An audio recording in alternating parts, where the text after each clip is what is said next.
نحمده ونستعينه ونستغفره ونعوذ بالله من شرور أنفسنا وسيئات أعمالنا. من يهده الله فلا مضل له ومن يضلل فلا هادي له، وأشهد أن لا إله إلا الله وحده لا شريك له، وأشهد أن محمدا عبده ورسوله. أما بعد فإن خير الحديث كتاب الله، وخير الهدي هدي محمد صلى الله عليه وسلم، وشر الأمور محدثاتها، وكل محدثة بدعة، وكل بدعة ضلالة، وكل ضلالة في النار. أعوذ بالله من الشيطان الرجيم. بسم الله الرحمن الرحيم. وأتموا الحج والعمرة لله. وقال عز من قائل ولله على الناس حج البيت من استطاع إليه سبيلا ومن كفر فإن الله غني عن العالمين. وقال عز من قائل وأذن في الناس بالحج يأتوك رجالا وعلى كل ضامر يأتين من كل فج عميق، إلى آخر ما قال الله سبحانه وتعالى. وقال النبي صلى الله عليه وسلم من حج لله فلم يرفث ولم يفسق رجع كيوم ولدته أمه. وقال عز من قائل وقال النبي صلى الله عليه وسلم والحج المبرور ليس له جزاء إلا الجنة.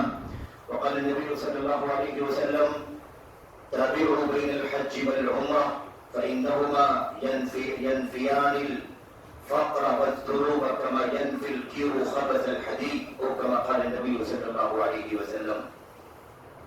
برادران اسلام، دینی اور ملی بھائیوں، نوجوان دوستوں، احباب اور بزرگوں، قابل احترام اور بہنوں، عزیز بچوں، اللہ تبارک و تعالیٰ کا بے پایہ فضل ہے، اس کا انعام ہے، احسان ہے کہ اللہ تبارک و تعالیٰ نے ہمیں اور آپ کو اپنی عبادت اور بندگی کے لیے پیدا فرمایا، اور اللہ تبارک و تعالیٰ نے ہمیں اور آپ کو اپنی عبادت اور بندگی کا سب سے زیادہ مستند اور معتبر جو راستہ ہے، جو ذریعہ ہے، اللہ تبارک و تعالیٰ نے ہمیں اس کی رہنمائی فرمائی. یعنی اللہ تبارک و تعالیٰ نے اپنی کتابیں ہمیں عطا فرمائی. اپنی کتاب قرآن کریم جو آخری کتاب ہے، جو ساری کتابوں کی آپ کے اوپر حاکم اور مہیمن، اللہ تعالیٰ نے ہمیں وہ کتاب عطا فرمائی. اور آخری نبی محمد رسول اللہ صلی اللہ علیہ وسلم کو ہمیں اور آپ، ہماری اور آپ کی رہنمائی کے لیے، ہدایت کے لیے، اور ہماری اور آپ کی رہنمائی جنت کی طرف کرنے کے لیے، جہنم سے، اللہ کے عذاب سے، اللہ کی گرفت سے ہمیں ڈرانے اور آگاہ کرنے کے لیے بھیجا. تو اللہ تبارک و تعالیٰ کی حمد کریں کہ ہمیں اللہ تعالیٰ نے عبادت کے مقصد سے پیدا کیا ہے، اور عبادت کا جو سب سے معتبر طریقہ ہو سکتا ہے، راستہ اور اس کا سورس ہو سکتا ہے، اللہ تبارک و تعالیٰ نے ہمیں اس سے شرف یاب فرمایا. اللہ تعالیٰ کی حمد کرنے کی ضرورت ہے. میرے بھائیوں، میرے بزرگوں، ہم الحمدللہ مسلمان ہیں، مومن ہیں، اور اللہ کی فضل و کرم سے اسلام سے نسبت رکھنے والی فرقوں اور جماعتوں میں سب سے زیادہ جو اللہ کی کتاب اور نبی کی سنت پر صحیح معنوں میں چلنے والے ہیں، اور اللہ کی کلام کی آیات اور نبی کریم صلی اللہ علیہ وسلم کی سنت کو سب سے زیادہ، سب سے پہلے امت میں جن لوگوں نے برتا ہے، اسے اپنی زندگی میں نافذ کیا ہے، حضرات صحابہ کرام کی سیرت اور ان کے نقش قدم پر ہمیں اور آپ کو چلنے کی توفیق عطا فرمائی ہے. ابھی آپ نے بہت ہی جلد ماہ رمضان مکمل کیا ہے، اور اس کے بعد رمضان کی اس بابرکت ساتھ سے ہم فارغ ہوئے. تو اس کے بعد وہ 6 روزے بھی ہم نے رکھے، اور 6 روزے ابھی رکھنے کا موقع باقی ہے. اگر کوئی اتنا رکھا ہو تو رکھ سکتا ہے. الحمدللہ یہ پوری شوال کے اندر ہے، اور اس طرح سے چاہے آدمی رکھ سکتا ہے، الگ الگ رکھ سکتا ہے، اکٹھے رکھ سکتا ہے، جیسے اس سے آسانی ہو. اب آپ دیکھیں کہ تسلسل کے ساتھ ہماری زندگی کا جو مقصد ہے وہ عبادت. اللہ تبارک و تعالیٰ نے ہمیں ماہ رمضان ایک پورے مہینے کا روزہ اور 5 وقت نمازیں تو فرض ہی ہے کلمہ توحید کے ساتھ ہی، اور اس کے بعد یہ نفل روزے، اور اس کے بعد اب پھر آگے مزید عبادات کا موسم اللہ تبارک و تعالیٰ ہمیں مسلسل عطا فرما رہا ہے. یہ اللہ تبارک و تعالیٰ کی حمد کا، اس کے شکریہ کا سب سے اہم موقع ہے کہ ہم اللہ تبارک و تعالیٰ کی اس نعمت کا شکریہ ادا کریں کہ ہم عبادت کے لیے پیدا کیے گئے ہیں، اور مسلسل عبادت کا موسم اللہ تبارک و تعالیٰ عطا کر رہا ہے. اور اگر ہم نے اس موقع سے فائدہ اٹھا لیا، ہم نے 5 وقت نمازیں پڑھی، 5 وقت، اور ایسے ہی رمضان کے روزے رکھے، نوافل کا بھی اہتمام کیا، اور اب آگے 2 بڑی عبادتیں انشاءاللہ تبارک و تعالیٰ آ رہی ہیں. اس میں سے ایک تو دین اسلام کا ستون اور اس کا رکن ہے حج بیت اللہ، اور اس کے بعد اسی کے ساتھ ساتھ میرے بھائیوں، جو لوگ حج کے لیے نہیں آ رہے ہیں ان کے لیے اپنے اپنے وطن میں، اپنے اپنے علاقے میں جہاں وہ رہتے ہیں وہاں ان کے لیے اضحیہ یعنی قربانی کی عبادت اللہ تبارک و تعالیٰ نے مشروع فرمائی ہے. اسی کے ساتھ ساتھ پہلا عشرہ جو آئے گا ذی الحجہ کا، اس میں بہت ساری فضیلت ہے عبادت کی. تو مسلسل ہم خیر سے گزر رہے ہیں، مسلسل ہم عبادات سے گزر رہے ہیں. یہ بہت اچھا موقع ہے اور اللہ تبارک و تعالیٰ کی طرف سے یہ بہار کے موسم ہے کہ ہم تھوڑی سی محنت کر لیں، اللہ تعالیٰ کو راضی کرنے کے لیے اس کے نبی کی سنت اور تعلیمات کے مطابق عبادت کر لیں اور بہت بڑا اجر و ثواب حاصل کر لیں.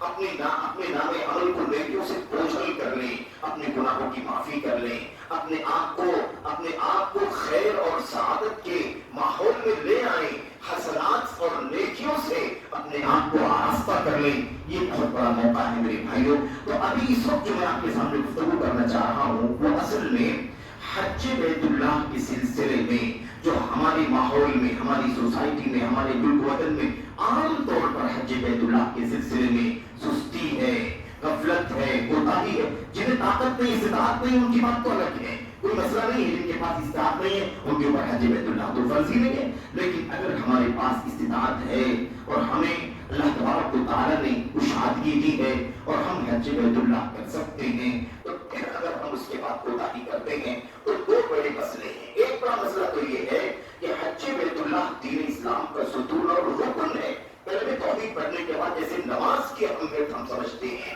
اس کے بعد ہم زکات کی اہمیت سمجھتے ہیں، اس کے بعد روزی کی اہمیت ہم سمجھتے ہیں، ایسے ہی ہمیں 5ویں نمبر پر حج بیت اللہ کی اہمیت سمجھنا.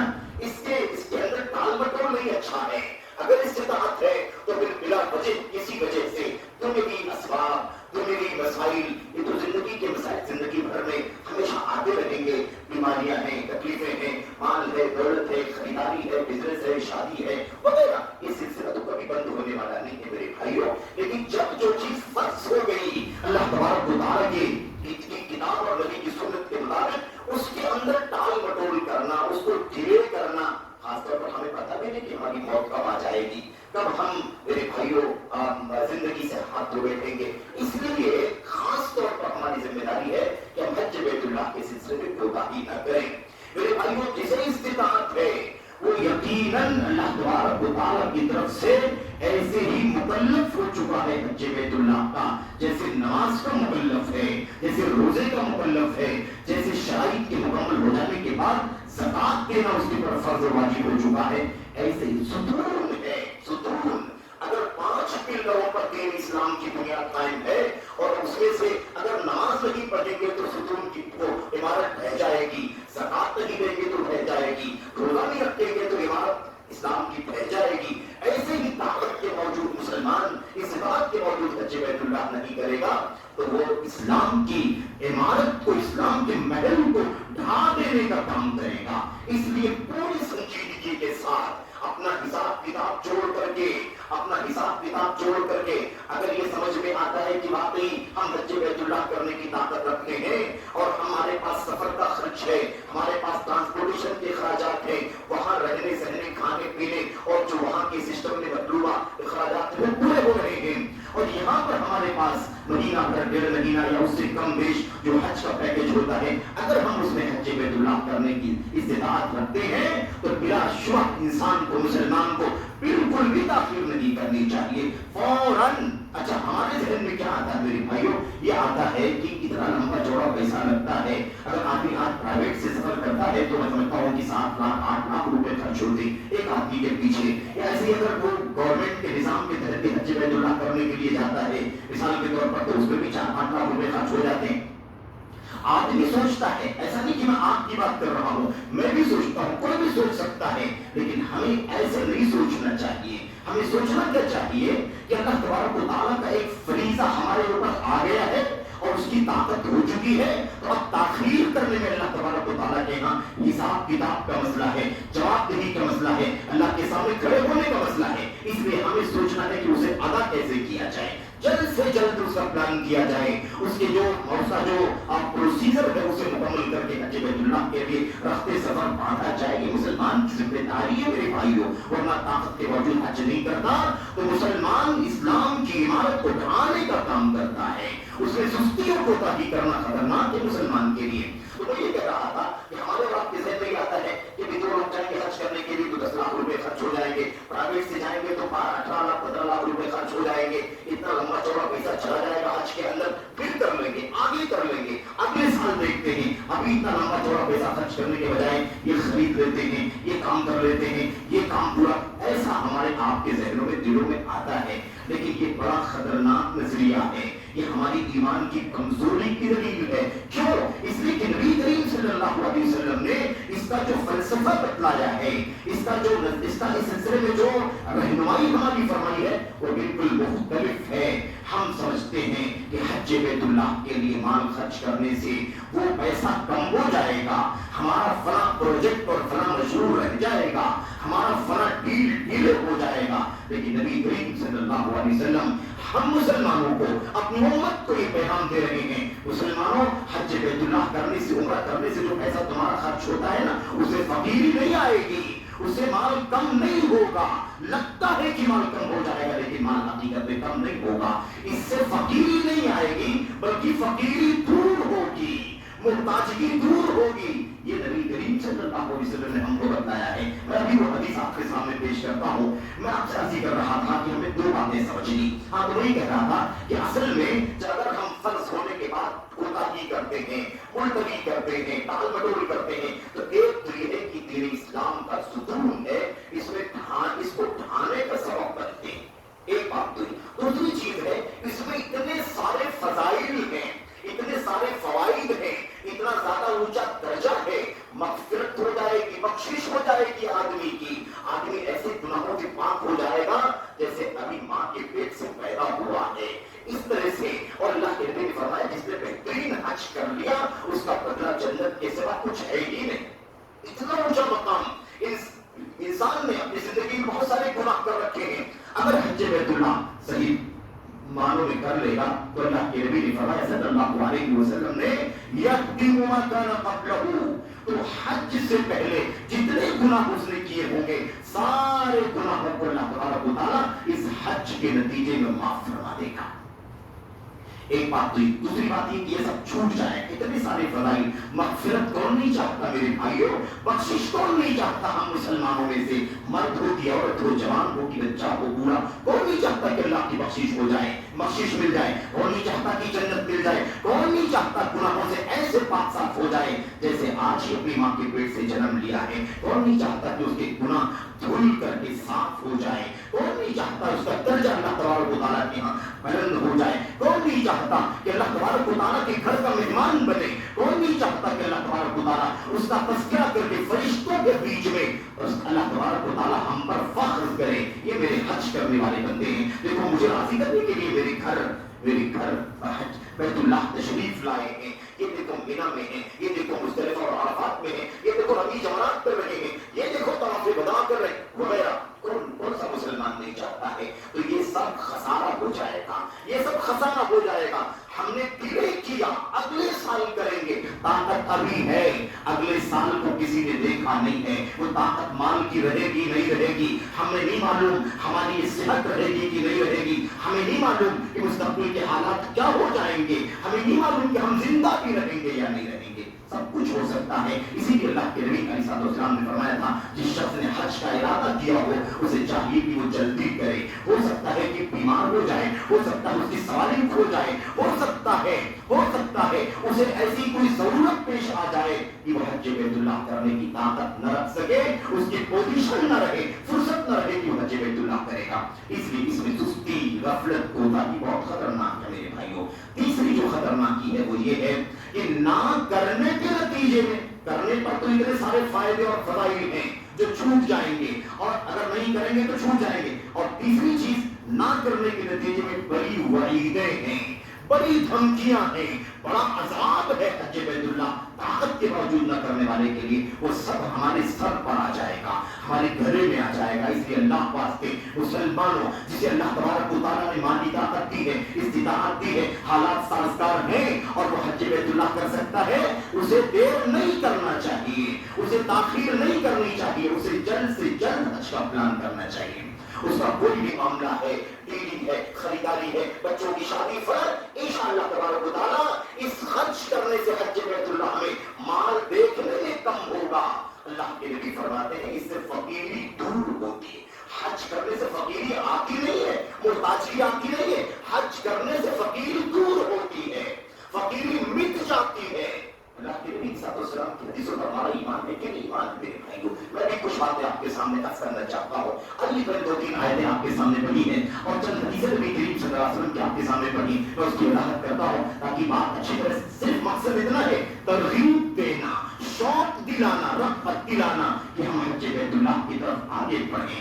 مال کا مسئلہ ہے نا، مال والا، یہ عبادت مال والی عبادت ہے، بدن والی عبادت ہے، اس لیے مال آج ہے کل نہیں رہے گا، آج جسم ہے سلامت کل نہیں رہے گا، آج زندگی ہے کل زندگی نہیں رہے گی، اس لیے ہمیں بہت زیادہ حساس ہو جانے کی ضرورت ہے، بہت زیادہ سنجیدہ اور فکر مند ہونے کی ضرورت ہے۔ بہرحال قرآن کریم کی آیت کریمہ آپ کے سامنے پڑھی گئی ہے، اللہ تبارک و تعالیٰ کے کلام کی آیتوں پر غور کریں۔ اللہ تبارک و تعالیٰ فرماتا ہے وَلِلَّهِ عَلَى النَّاسِ حِجُّ الْبَيْتِ مَنِ اسْتَطَاعَ إِلَيْهِ سَبِيلًا، اللہ تعالیٰ کے لیے انسانوں کے اوپر، لوگوں کے اوپر یعنی مسلمانوں کے اوپر حج البیت، اللہ کے گھر کا حج واجب ہے۔ للہ علی الناس، اللہ کے لیے لوگوں پر واجب ہے، حج البیت، اللہ کے گھر کا حج۔ من استطاع الیہ سبیلا، اس شخص کے اوپر واجب ہے جو وہاں تک پہنچنے کی طاقت رکھتا ہو، جو وہاں تک راستے کی طاقت رکھتا ہو۔ یہ جو استطاعت ہے نا، راستے کی طاقت، اس میں 2 چیزیں ہیں، 2 چیزیں، الزاد والراحلہ، یعنی سفر کا خرچہ اور سواری اور سفر کا خرچہ۔ اسی کے ساتھ ساتھ جب سفر کا خرچہ کہا جائے تو اس کا معنی یہ ہوتا ہے کہ ہم جو سفر کریں گے حج کے لیے، اس کا خرچہ اور کھانے پینے کے اخراجات اور ٹکٹ اور سارا کچھ معاملہ، اور اسی کے اندر یہاں جس کو ہم چھوڑ کر کے جائیں گے، اپنے بال بچوں کو، بیوی کو، یا اور جو بھی جن کو ہم چھوڑ کر کے جائیں گے، انہیں 15-20 دن، مہینہ، 1.5 مہینہ، جتنے دن آپ نہیں رہیں گے، ان کے کھانے پینے کا خرچہ، ان کی دوا علاج کا خرچہ، ان کی تعلیم تربیت کا خرچہ، یہ سب انتظام اگر آپ کے پاس ہے تو پھر حج بیت اللہ آپ پر، مجھ پر، اللہ کے لیے واجب ہے۔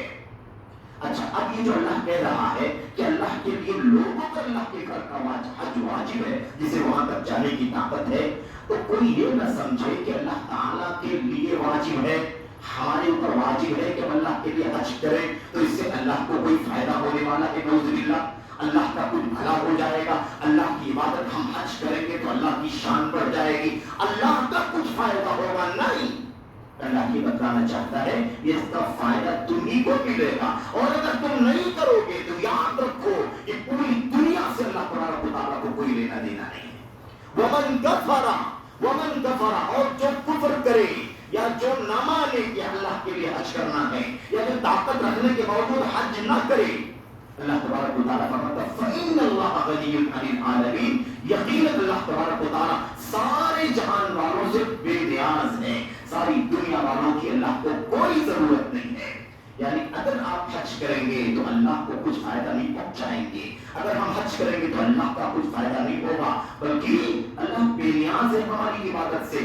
ہم ایک بھی سجدہ نہ کریں، پوری دنیا مل کر کے بغاوت کرے اللہ تبارک و تعالیٰ سے، ایک سجدہ اس کے لیے نہ کرے، اللہ کی شان میں ایک ذرہ کمی آنے والی نہیں ہے۔ پوری دنیا سجدہ ریز ہو جائے، نمازیں پڑھے، حج کرے، زکات دے، اور ایسے ہی روزہ رکھے، صدقات و خیرات کرے، زندگی بھر اپنے سر کو سجدے سے نہ اٹھائے، اللہ تبارک و تعالیٰ کی شان میں ایک ذرہ اضافہ ہونے والا نہیں ہے۔ اللہ کی شان جیسی ہے ویسی ہے، نہ اس میں ہماری عبادت سے کچھ اضافہ ہوگا، نہ ہماری بغاوت سے اللہ تعالیٰ کی شان میں کچھ کمی پیش آئے گی۔ فائدہ ہمیں ہوگا، من عمل صالحا فلنفسه ومن اساء فعليها، جو اللہ تبارک و تعالیٰ فرماتا ہے جو نیک عمل کرے گا اس کا فائدہ اسی شخص کو ملے گا، ومن اساء، اور جو بدعملی کرے گا اللہ تبارک و تعالیٰ فرماتا ہے اس کا خمیازہ، اس کا نقصان، اس کی سزا اسی کو بھگتنی پڑے گی۔ اللہ تبارک و تعالیٰ کو نیک عمل سے کوئی فائدہ نہیں ہوگا، اور اللہ تبارک و تعالیٰ کو میرے بھائیو ہماری بدعملی سے کوئی نقصان نہیں ہوگا۔